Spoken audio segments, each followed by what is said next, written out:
Sino yung ka-holding hands mo kanina? Parang galing daw kayo sa hotel. Nakita kayo ng kaibigan ko.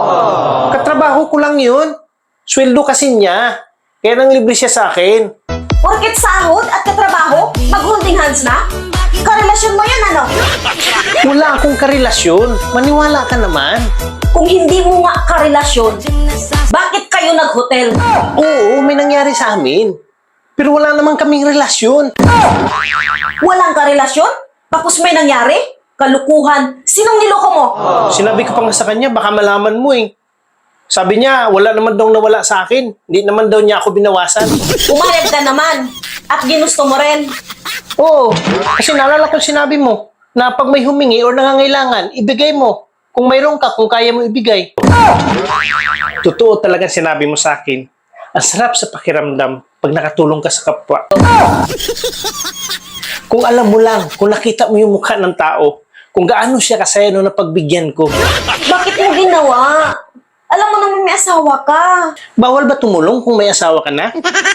Ang sarap nga sa pakiramdam na tumulong eh. Siyempre, asawa mo ko. Bakit ganyan ka? Tumulong na nga yung tao, nagbagandang loob na nga, ako pa ang masama. Ibang tulong naman kasi yan sa'yo. Bakit? Wala akong pinipiling tinutulungan. Kung anong gusto nila, binibigay ko. Ah, ganun pala ha? Ako ba matutulungan mo? Oo.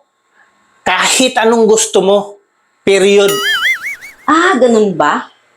Sige, gusto ko 7 round. Parang sobra-sobra naman ata yan. So, hindi mo kaya. Kasi inubos mo na sa babae mo. Kaya ah.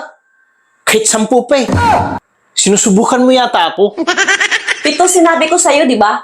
Sige, bawasan natin ng 2. Bali 5 na lang. Yun lang pala eh. Lagot. 2 lang kaya ko. Halika na! Halika na! Bukas na lang, bukas na lang. 5 na nga lang eh. Naku, naloko na.